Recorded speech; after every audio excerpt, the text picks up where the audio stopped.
वो प्रेसिडेंट थे उन दिनों में बेलूर मठ के रामकृष्णा मिशन के, और उनके साथ एक और थे विज्ञानानंद, वो इंजीनियर थे, कुछ दिन के लिए बनारस गए हुए थे। विज्ञानानंद जी सवेरे उठकर पूजा कर रहे थे काशी में, तब तक वहां से ब्रह्मानंद जी ने फोन किया, विज्ञान जी को बुलाओ, हमको बात करनी है। विज्ञान जी ने मना करके गया, कोई मुझे न बुलाए जब तक पूजा न खत्म हो जाए। किसी की हिम्मत नहीं पड़ी। महाराज विज्ञान जी तो पूजा में बैठी हूं, तो सख्त मना किया। चलो चलो उसको फोन करने दो। घंटा भर हुआ, फिर दोबारा फोन आया, अरे विज्ञान जी क्या कर रहा है? बीबी पूजा में है। बोला उसको फोन करने के लिए तुरंत। 3 बार फोन किया, वो पूजा में बैठे थे। पूजा खत्म हुई, विज्ञान जी जाकर फोन किया, अरे क्या बात है, मैं सवेरे से 3 बार फोन किया। महाराज आपसे बड़ा वीआईपी के साथ बैठा था जो भगवान है, मैं क्या करूं? यदि आप प्रेसिडेंट के साथ बात कर रहे हैं या प्राइम मिनिस्टर के साथ बात कर रहे हैं, शांतान जी बाहर आकर जरा मिलना है कहा, तब तुलसीदास जी क्या वो प्राइम मिनिस्टर को छोड़कर मुझे देखने आएंगे? अरे बोलो बाद में आने के लिए, ये तो कहेंगे। यही तो ये को विशुद्ध बोधोहम इति निश्चय वन्हिना, ये आप निश्चय कर लो अपने अनुभव से, मैं केवल चैतन्य हूं। ये एक आग बन जाता है। इस आग से क्या करोगे?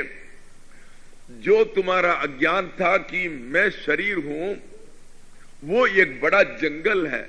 उस जंगल में तुम भटक रहे हो, उस अज्ञान रूपी जंगल में रास्ता नहीं मालूम हो रहा है, दुख पा रहे हो। ये जो अग्नि जो है, ये जो आग जो है, वो सबको भस्मसात कर देगा, जला देगा, सारे जो अज्ञान रूपी जंगल को। प्रज्वाल्य ज्ञान गहनम, तब क्या होगा? अज्ञान गया, दुख गया। सारे दुख अज्ञान की वजह से था, क्योंकि आप अपने आप को लिमिटेड, सीमित, अनंत को अंत वाला सीमित समझ लिया, शरीर समझा। जब अनंत के साथ जुड़ा, अब क्या फिक्र है, अब क्या चिंता है? अब सुखी भव, अब आनंद ही आनंद है भैया, बस इतना ही करो। मैं करता नहीं हूं, मैं केवल विशुद्ध चैतन्य हूं, इतना ही तुम उसी भाव में रहो।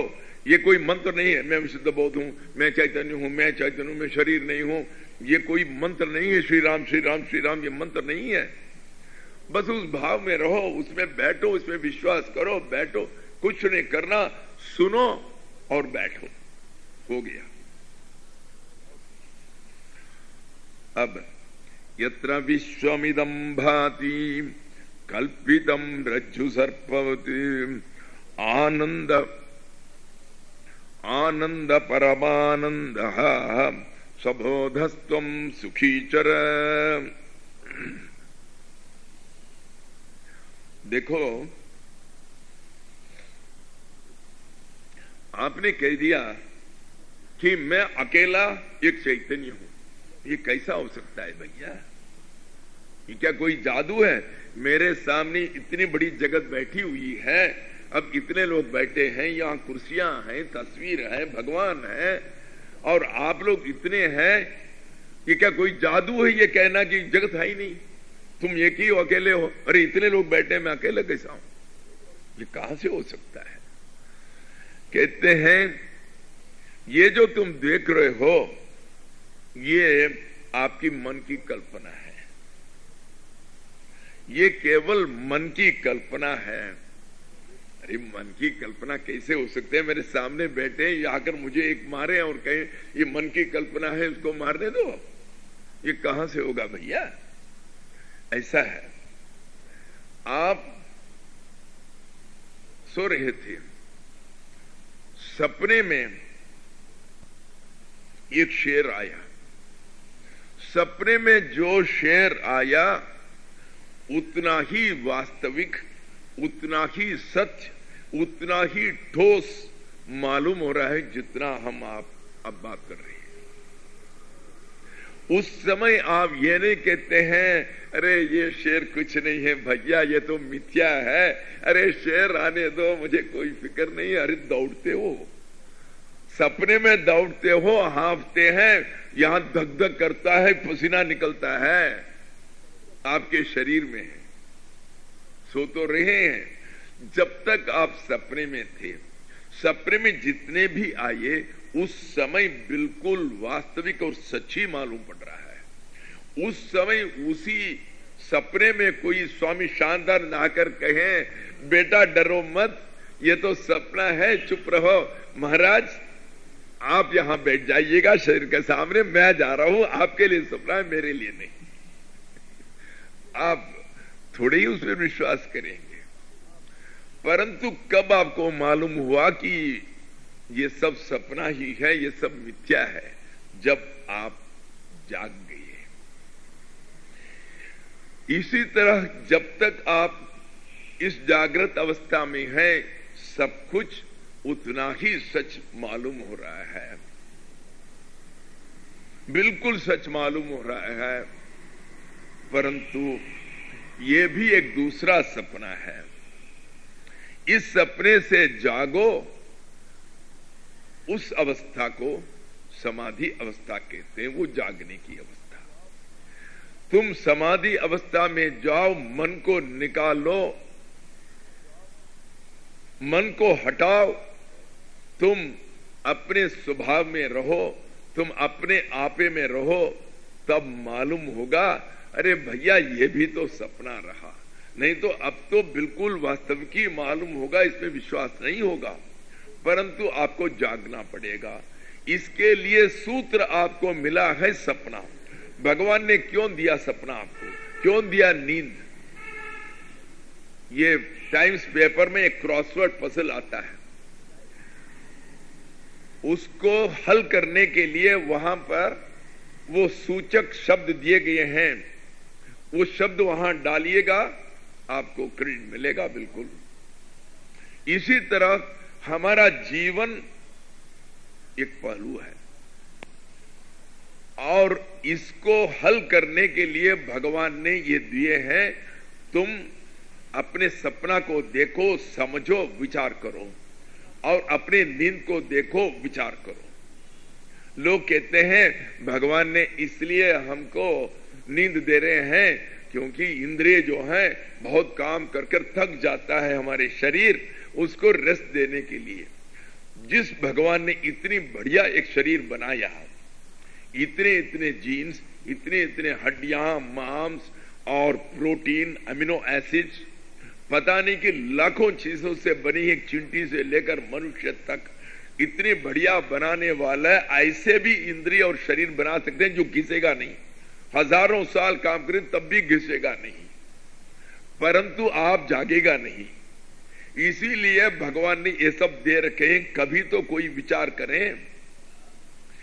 अब जगत को आप देख रहे हैं, जो सत्य है, जिसको सत्य कहते हैं, किसको सत्य कहते हैं? त्रिकालेषु अबाधितम वस्तु, जो अतीत में रहा, जो लाखों साल पहले भी रहा, जो अब भी वर्तमान है, जो परसों लाखों लाखों साल तक जो रहेगा, वो सत्य है। जो कल रहे, आज रात को गायब हो गया, वो सत्य थोड़ा है। सारी रात आप सोए, सोते हुए जगत कहां थी? अरे आपको तो अपने शरीर का भान नहीं था, आपका शरीर भी तो नहीं था। क्या था? केवल चैतन्य रहा, एक बोध रहा। यदि वो बोध नहीं रहता, सवेरे उठकर किसने कहा कि मैं तो बहुत बढ़िया सोया, तब इसका मतलब है कि जब आप सोए तब जागने वाले तो कोई थे, उसने ही तो देखकर सवेरे आपको बताया भैया तुमने सोया करके, वो आप ही के आत्मा था। नहीं तो कैसा पता? ये नहीं कि अनुभव आपको हुआ, सोया आपने, मैंने बताया, मैंने खूब सोया, ये कहां से हो सकता है? ये तो मेरा ही अनुभव हुआ, इसीलिए तो मैंने कहा। सो सारी रात जगत नहीं थी, वो जगत सत्य कैसा हो सकता है? इसीलिए सोच विचार करो, तब ये मालूम होगा। यत्र विश्वमिदं भाति, ये सारे विश्व तो दिखाई पड़ता है, जाज्वल्यमान है, आपके आंख के सामने है, परंतु ये सत्य नहीं है। फिर कैसे? कल्पितम रज्जु सप्नवत, ये सारे वेदांत में ये रज्जु सर्प का उदाहरण बार बार आएगा। रज्जु माने रस्सी, सर्प माने सांप। रात को कोई आए यहां, इस तरह आते आते देखा, बिल्कुल जहां वो अपने पांव रखने वाला था वो बिजली नहीं थी उस समय पर। उसने देखा बहुत लंबा सा सांप पड़ा हुआ है और थोड़ा सा उसका सर उठाया हुआ है, ऐसे हिला रहा है। ओ मां, मैं पैर रखता तो क्या होता, भागकर चले गए वापस। आप दौड़े कहीं अब वापस ये हमारे पीछा न करे। उस समय इधर धड़क धड़क धड़क हो रहा है, पसीना निकल रहा है। अरे यदि मैं न देखता, कदम रखता, क्या होता अब तक? इतनी बड़ी लंबी सी सांप, पसीना पसीना निकल रहा है, चिल्ला रहे हैं, चीख रहे हैं, देखिए यहां सांप पड़ा है, देखिए यहां सांप पड़ा है, ताकि दूसरे किसी को न काटे। परंतु उस समय तो सांप जो है बिल्कुल सत्य मालूम पड़ रहा है, उसका असर भी, उसका प्रभाव ही सत्य है, पसीना निकल ही रहा है, आपका हार्ट अटैक होने ही वाला है, ये सब सत्य ही तो है। परंतु जब आपने उसके ऊपर कोई रोशनी लाकर डाला, प्रकाश डाला, वहां से दिया लाकर जलाकर देखा, स्टार्च लाकर देखा, अरे ये तो एक सांप ऐसे पड़ा हुआ है, सीधा नहीं, कुछ ऐसे पड़ा था। हाँ, उसका एक भाग जरा ऊंचा था, मैंने सांप समझ लिया, सांप था। जब आपने सांप को देखा तब रस्सी नहीं था। जब आप जगत को देख रहे हैं, परमात्मा नहीं दिखाई पड़ रहा है। जब आपने परमात्मा को देखा तब जगत नहीं दिखाई पड़ती है। दोनों एक साथ नहीं रहेगा। ये कभी नहीं हो सकता है कि आप रस्सी को भी देखें और सांप को भी देखें। ये जो सांप दिखाई पड़ा, इसका कभी कोई जन्म हुआ? कुछ नहीं है। ये कहीं जाकर छिप गया जब आपने रोशनी लाया? कहीं नहीं, कुछ नहीं है। इसी को रज्जु सर्प न्याय कहते हैं। ये तो बहुत मशहूर है सारे वेदांत में, क्योंकि जब तक कुछ उदाहरण न दें ये सब समझ में आना जरा कठिन है, इसीलिए उदाहरण देते हैं। कल्पितम रज्जु सर्पवत। अब सर्प जो है आपकी मन की कल्पना थी, हालांकि सत्य ही मालूम पड़ा। इसी तरह ये जगत जो है ये कल्पना ही है। आपको किसी ने आपको मिसप्राइज कर दिया। मिसप्राइज माने अपने जो विचार हैं उसके आपके मन के ऊपर इतनी जोर से उसने थोप दिया, आप उसको सत्य मानने लगे। ऐसा है कि कुछ ऐसे लोग हैं जिसने कुछ ऐसे अभ्यास कर चुके हैं कि दूसरे को ऊपर, दूसरे के मन के ऊपर प्रभाव डाल सकते हैं। किसी को यहां का कहा, देखो तुम कुत्ता बन गए हो, तब वो तुरंत नीचे अपने चार पांव में रखकर भौंकने लगता है, भर भर भर भर करके। वो समझ रहा है कि मैं तो बिल्कुल यही हूं। किसी के हाथ में बर्फ का एक टुकड़ा दे दिया और कहा कि देखो आग है, अरे अरे जल रहा है मेरा हाथ। केवल इतना ही नहीं, उसके बाद जो क्या फफोला निकलेगा उसमें। इतना उसके मन के ऊपर प्रभाव पड़ सकता है। ये है, इसीलिए ये सारी जगत कल्पना है। ये इतनी ठोस इसलिए मालूम पड़ता है कि ये कल्पना जो है आज की बनी हुई नहीं, कितने कितने जन्मों से आप इसके ऊपर विश्वास करके इतने दृढ़ बनाइए कि ये तो ठोस ही तो मालूम पड़ता है, ये सब सत्य ही तो मालूम पड़ता है। कल्पितम रज्जु सर्पवत। देखिए ये सारी ये संसार जो है ये आपके मन का भ्रम है। यही जो आप सोच रहे हैं कि ये सब सत्य है, मैं अलग हूं, दूसरा अलग है, यहां एक जगत है जिससे विविध वस्तुएं हैं, यही परमात्मा की घूंघट है। घूंघट के पट खोलो, विश्वास करो मैं केवल अकेला हूं, मैं केवल बोध मात्र हूं, तब जो है घूंघट, जब पर्दा हट गया, बस ज्योति ही ज्योति है। जब तक ज्योति नहीं आ रही है आप उसको शाम समझ रहे हैं, जगत समझ रहे हैं। वो पर्दे को हटाया, अंदर से ज्योति निकली, देखा जगत नहीं है, परमात्मा ही है। हर सब जगह पर परमात्मा ही है। जब पर्दा हटाया तब भगवान की आवाज आपको सुन रही है, बेटा तुम मैं हूं, मैं तुम हो, हम एक ही हैं, मेरा ही एक विस्तार तुम हो, मेरी ही फैलाव हो तुम अलग नहीं हो, मैं सागर हूं, तुम उसी का एक बूंद हो, बस तुम एक ही बोध हो गया। और इसके बाद एक जो है ये सबसे बड़ा मुख्य श्लोक यही है। ये पहले कहा, ये दोनों है, और उससे भी ज्यादा प्रधान यही है।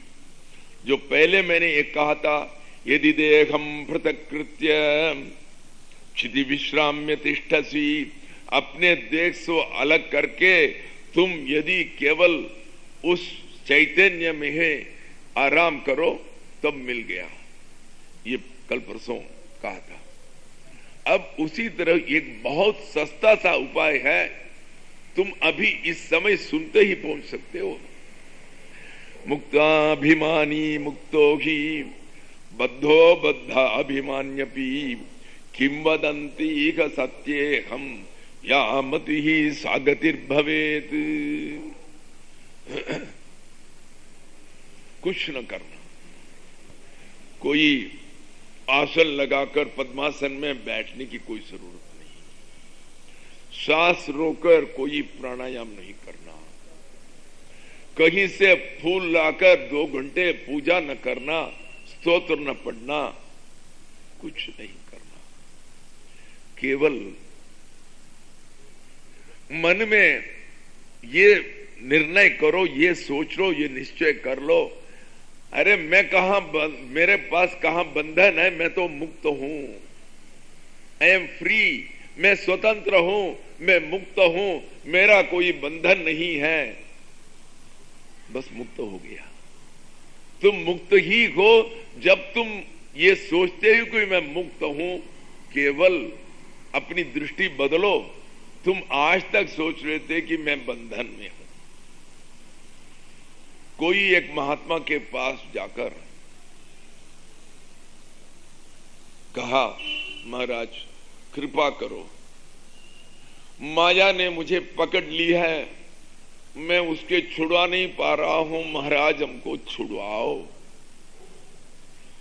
अच्छा देख लेंगे, मेरे साथ आ जाओ, मैं तो अभी जरा टहलने के लिए जा रहा हूं, मेरे साथ आ जाओ। थोड़ी दूर चलते रहे, वहां एक बहुत बड़ा सा एक पेड़ आया। महात्मा जी जाकर उस पेड़ को अपने हाथ से पकड़ लिया और अपने दोनों हाथ को ऐसे करके पकड़कर चिल्लाने लगे, भैया मुझे बचा लो, मुझे बचा लो, ये तो मुझे पकड़ लिया है, ये वृक्ष ने मुझे पकड़ लिया है, छुड़ाओ छुड़ाओ। तब ये पास में गया, क्या महात्मा जी का क्या दिमाग फिर गया क्या? अरे महाराज तुम क्या कर रहे हो, इतने बड़े ज्ञानी हो, अरे वृक्ष कैसे पकड़ेगा? चैतन्य तुम हो, तुम जाकर उसको पकड़े हो। ये तो जड़ वस्तु है, ये कैसे पकड़ेगा तुम्हें? अरे तुमने हाथ को ऐसे रखा, तुम ही छुड़ाओ, बस हो गया, तुम तो मुक्त ही हो। तुम कहां बंधे हो? तुम अपने आप को तुम सोच रहे हो तुम बंधे हुए हो। अरे कहां बंधे हुए? बस छोड़ो, बस बंद हो गया। ये तो खुश ही नहीं, तुम्हें कोई बंधन नहीं किया है। कहां बंधन हुआ? किसी ने रस्सी लाकर तुम्हें बांधा क्या? ये तो तुमने ही हाथ को इसे रखकर तुम मन में सोचा कि मैं बंधा हुआ हूं। बस तुम मन में से कहो कि मैं तो फ्री हूं, आप फ्री है, बस निकालो, हो गया काम। यही है मुक्ताभिमानी मुक्तो ही। तुम जो सोचोगे वही बनोगे, तुम्हारी जो मान्यता है वही बनेगा जरूर। तुम ये सोचो कि मैं बंधा हुआ हूं, मैं तो सीमित हूं, मेरा तो मरण होने वाला है, मैं 80 साल का हूं, तब तो तुम बंधे हुए हो, बंधन है ही तुम्हारे ऊपर। तुम अपने आप के बंधे हुए समझो, तुम बंधन में हो। तुम अपने आप को मुक्त समझो, तुम मुक्त हो। मुक्ताभिमानी मुक्त स्यात्, बद्धो बद्धोभिमान्यपि। बस बड़ा सिंपल है ये। कुछ नहीं करना, कुछ नहीं धरना, कुछ नहीं पाना, कहीं नहीं दौड़ना, बैठो। अंग्रेजी में कहते हैं, अष्टावक्र जी अपनी जो सामान है उसको बेच रहे हैं। कैसे बेच रहे हैं? जो यहां है उसको ऐसा ही ले लो, हम जाकर नहीं देंगे। As is varies basis, that's all. He sells his wares on as is varies basis. अरे यही है, ले लो बस, यहीं पर बैठो, ले लो बस, उतना ही, कहीं जाना नहीं, कुछ पाना नहीं, देना नहीं। बस तुम दृढ़ रूप से निश्चय करो, मैं मुक्त हूं। मुक्त हो। किसी ने कहा, महाराज आपके बास ने 3 बार फोन किया, मैं तो अब मुक्त हूं। अरे 1000 बार फोन करे, मेरा क्या बना? अरे पुलिस आ गई है, किसी केस में आपको ले जा रही है जेल में। अरे जाने दो, मेरा क्या है? मैं तो हमेशा मुक्त हूं, मैं जेल में रहूं, घर में रहूं, पार्क में रहूं, मेरा क्या रहा? वो बिल्कुल मुक्त है भैया। मुक्तो मुक्ताभिमानी, कभी दुख नहीं है उनको। आपने जो सोचा, किम वदंती सत्येयम, ये कहावत है, वो कहावत बिल्कुल सच है। कहावत क्या कहती है? या मति ही सा गतिर भवेत। तुम्हारी जो मान्यता है, तुम जा सोचते हो, जो तुम मानते हो, तुम वही बनोगे। बचपन से मेरे पिताजी मुझसे कह रहे थे, अरे तुम बुद्धू हो, तुम्हारे बड़े भाई देखो हर बार फर्स्ट आता है, तुम तो लास्ट आ रहे हो। मैं बुद्धू ही बन गया, अपने आप को बुद्धू ही समझने लगा, मैं बुद्धू ही रहा। किसी ने कहा तुम बुद्ध हो, अरे तुम तो पहुंचे हुए हो, बस हो गया। देखिए 3 तरह के महात्मा लोग होते हैं। एक जन्म से महात्मा होते हैं, जैसे रामकृष्ण परमहंस। दूसरे जो हैं जन्म से साधारण हैं, परंतु ऐसे महात्माओं के संगत में आकर बड़े महात्मा बन जाते हैं, जैसे विवेकानंद। और तीसरे महात्मा मेरे जैसे कुछ होते हैं। कुछ 20-30 लोग मिलकर कहा, महाराज आप बड़े महात्मा हैं, अरे महाराज आपके जैसे कोई नहीं है, आप उस दिन मेरे घर में आइए, मेरी बेटी का बुखार 105 था, आपको आते ही ठीक हो गया वो। अरे इसको सुनकर और 20 लोग, महाराज अब इसमें से बचकर निकलना मुश्किल है, मैं महात्मा ही बना। आपने जो माना वही होगा। और ऐसे करते करते मैं महात्मा बन ही गया। जब 1000 लोग कहे, मैं भी अपने आप को महात्मा सोचने लगा, फिर बन ही गया। या मति ही सा गतिर भवेत्। ऐसा है, एक अंग्रेजी का प्रोफेसर रहे कॉलेज में जबलपुर में, उसका नाम था भोला राम। बिल्कुल भोला था, कुछ नहीं जानता था। ये एक दिन होली का दिन था, अपने फ्रेंड के यहां गए, उन लोगों ने भांग का मिलाकर पिला दिया उनको। होली में तो पिलाते हैं, यूपी में तो पता नहीं बाकी जगह का। होली में खूब पीते हैं। वो पहली बार पिए हैं, बड़ा भोला आदमी था।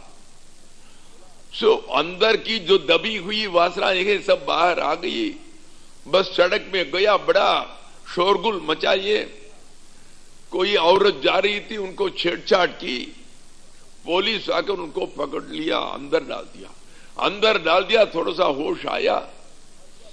उसने अपने फ्रेंड, एक और दूसरा प्रोफेसर था, उनको फोन किया, भैया मुझे बचाओ, नहीं तो सवेरे मेरा नाम पेपर में आ जाएगा, फिर मैं किस मुंह से कॉलेज में जाऊं।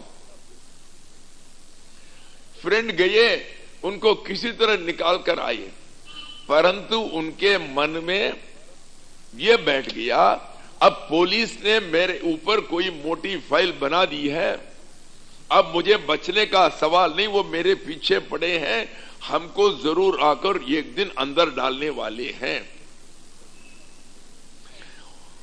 किसी को देखा, उसने कहा, देख वो आदमी जा रहे हैं ना, वो पुलिस का आदमी है, मुझे देखने के लिए आया है। ये एक दिमाग का भ्रम होता है, इसको पैरानॉइड कहते हैं अंग्रेजी में। और हर चीज में वो डरने लगा। कोई आकर खटखटाया घर को, पुलिस आ गया, जाकर तकिया के नीचे। और इतना हुआ, फिर उनको कॉलेज जाना ही बंद हो गया। छुट्टी लेकर घर पर बैठे, हर समय कहते हैं कि अरे कोई आ रहा है, पुलिस आ रहा है, पुलिस आ रहा है। तब इनका जो मित्र जो साथ थे, उन्होंने कहा कि इसमें से इसको निकालना है। इनका एक मित्र था, कोई इंस्पेक्टर साहब, उसको बुलाया, देखो ये कोरा फाइल बनाकर लाओ, उसमें कुछ भले ही न हो, बाहर बहुत बड़े हरफों में लिखो भोला राम, बस वो फाइल ले आओ। और हमसे कहो तुम हथकड़ी भी ले आओ, इनके हाथ में हथकड़ी लगाओ, हथकड़ी लगाओ, और फिर तुमसे मैं बात करूंगा, मैं तुम्हें रिश्वत दे दूंगा, तब इसको छोड़ो और उनके सामने उस फाइल को जलाओ, तब ये ठीक होगा। आइए इंस्पेक्टर साहब आइए, इनको पकड़ा, हथकड़ी डलवाया। अब ये प्रसन्न है, देखा मैंने कहा तुमने विश्वास नहीं किया, देखा पुलिस आ गया है। और दूसरे से तो शोक भी है, दुख भी है, अरे हमको पकड़ लिया, परंतु प्रसन्न भी है, देखो मैंने जो सोचा वही हुआ, पुलिस मेरे पीछे थे, देखा आ गए। मान्यता जो है वही हुई, इसका मन प्रसन्न, परंतु एक तरह से तो दुख। हथकड़ी डाले, आपस में इनके मित्र हैं, और इंस्पेक्टर का बात शुरू की। आखिर में उन्होंने 10,000 रुपये में माना, उन्होंने नोट इनके हाथ में दिया, इनके सामने वो जलाया और इनको रिहाई किया। अब ठीक हो गई है। मन का जो है कि इतना खेल है भाई, वही खेल रोज हो रहा है, हम देख नहीं रहे हैं। यही है भोले राम का। इसलिए या मति ही सा गतिर्भवेत, आपने जो माना वही होगा, इसलिए तुम मानो। देखो हम हमेशा पूर्ण हैं, हमारे लिए कोई कमी नहीं है, किसी चीज की कमी नहीं है, सब कुछ है। जब आप सब कुछ बने, जिसके पास जो कुछ है सब आप ही के हैं। तुम पूर्ण ब्रह्म हो, केवल इसको समझो। इसमें चढ़ने की कोई सीढ़ियां नहीं है, कोई जीना नहीं है, बस तुम जहां हो वहीं बनो। छलांग मारने की भी कोई जरूरत नहीं भैया, कहां छलांग मारोगे, तुम तो जहां है वही तो है। ये बस तुम बैठो, सोचो, बस मुक्तो मुक्ताभिमानी, बस मैं मुक्त हूं, सोचो तुम मुक्त हो गया। हरिओम नारायण नारायण नारायण। स्वस्ति प्रजाभ्य परिपालयन्ताम न्याय्येन मार्गेण महिं महिषाः गोब्राह्मणेभ्यः शुभमस्तु नित्यम्। लोकाः समस्ताः सुखिनो भवन्तु, सर्वे भवन्तु सुखिनः, सर्वे सन्तु निरामयाः, सर्वे भद्राणि पश्यन्तु, मा कश्चित् दुःखभाग् भवेत्। ओम नमो भगवते वासुदेवाय, ओम नमो भगवते वासुदेवाय, ओम नमो भगवते वासुदेवाय। ओम ओम ओम नारायणार्पणम् नारायणार्पणम्।